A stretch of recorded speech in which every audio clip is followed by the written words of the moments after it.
Being in presence.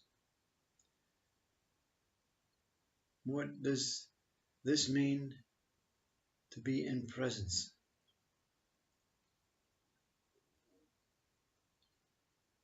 State of true presence. Again, it can be interpreted wrongly. The mind can play the actor of presence. State of true presence is when no mind is active.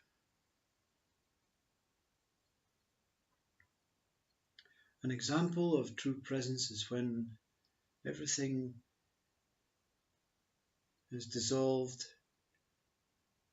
This lump of ice that you thought you were is dissolved in this lukewarm water. And as it's dissolving, you feel this beautiful, tranquil movement slowing down. And you know at some point everything is going to be completely still. There's a sense of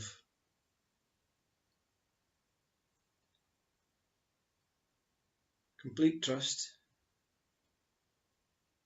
and complete faith in what is taking place. So how do you know you're in that state, you see?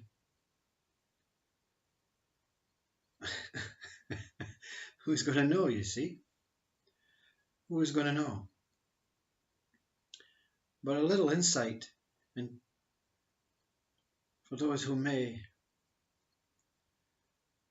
have the fortune to reach their true state, this stateless state. It's very simple. While this is taking place, this dissolving, this dissolution of all your past, your future, your history, your own personal mind, every story that you've stored up is dissolving and melting into this beautiful, still lake, tranquil, peaceful, empty lake.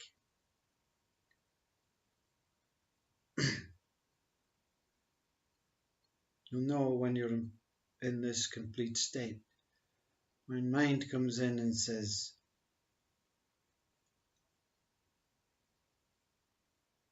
you've won the lottery. I mean actual physical mind. A knock on the door, see? And your partner opens the door and says, the man is there with this big lorry load of cash, millions of pounds, euros, yen, dollars, whatever it is that you deal in. And your wife says, shouts through, darling, we've won the lottery. Or your husband shouts through, sweetheart, we've won the lottery.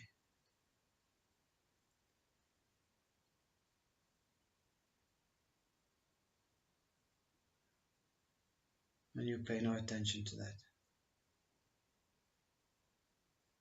Inside you're saying, fine, you have it, take it. You know, I don't want that. I'm in the middle of the most precious moment that any human being will get the chance to experience.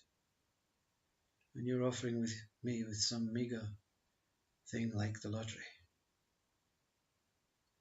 Doesn't come close to what is about to take place. That's trust and knowing, you see. The lottery seems to be a wonderful opportunity to move again into this human life and do many wonderful things, give charities, everything. Go holidays, buy stuff. Great. I've always wanted to win that. And just at that moment,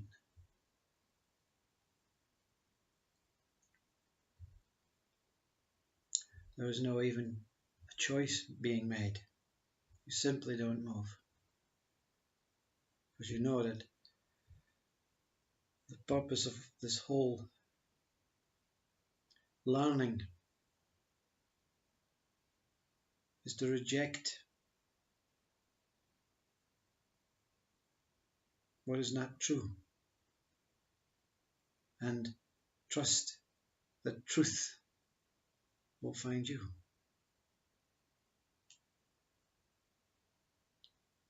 The mind will take you away from this state.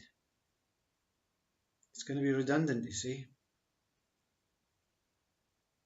And if it's not a physical lottery win, mind will show you in your dissolving this experience that's taking place. It will show you bliss, ultimate bliss, and say, look over there, look over there. And angels may appear. Christ may appear. Look, this is what you're looking for. And you simply say, yes, thank you. I want to meet the real Christ, you see. That's an image. These angels are images. I want to experience true angelic love, true Christ consciousness, true godly essence. Can't get me with that one either, you see. But you can write a book about it. So many people will be helped. So many on YouTube. You can tell them everything about this wonderful experience, you know. Yeah, maybe after. But now doesn't come close. This is presence, you see. This is staying in presence. Because the knowing of presence means that presence does not involve mind. So anything that takes place while you're sitting in this last melting, which may take months, years, in a time-based world, but it's taking no time. It has always been. You've always been this lukewarm water. You have been thinking you're a lump of ice, you see. You're returning home to give you an opportunity to overcome this subject. See, the object has been overcome. The body, the world, the physical form has been overcome. Now you're overcoming the subject. See, you are the subject. To overcome, to see God, the subject has to be removed. The object is removed, and now the subject. To stay in presence means the subject is still remaining as this lukewarm water, and stillness has came, and everything is peace, tranquil, absolute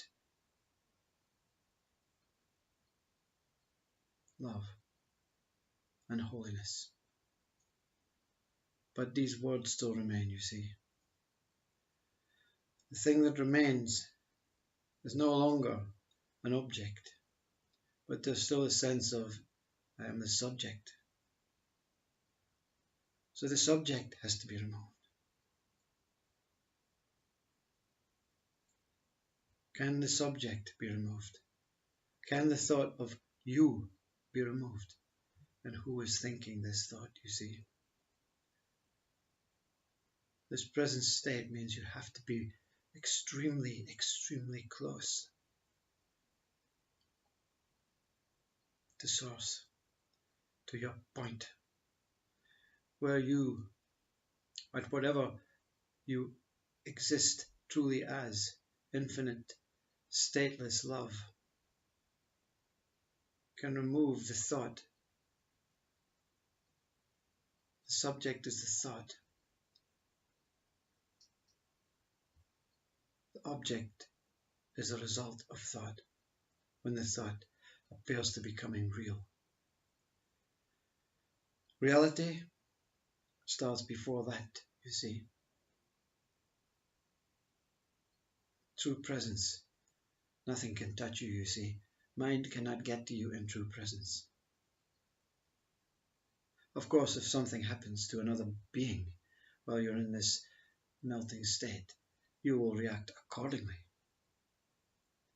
But in your materialistic thought-based world of the things that have been keeping you attached and keeping you focused and keeping you moving, projecting outwards to try and find some sort of alternative way rather than face your biggest fear, that you may be called home. Very like the child who wants to leave the parents and become independent, and they find this wonderful life and they're having so much fun, and the last thing they want is the parents to call them home, you see. I want to stay here as long as possible. And the parents will not call them home. But when this child gets lost and falls in wrong hands and everything, the parents come looking, you see. The only thing here is, in presence, you're looking for yourself. You're pulling the object home. You're pulling the object home through the subject. The object is gone, the subject is gone. What remains? That is the knowing that is truly unique to you, whoever you are. Namaste.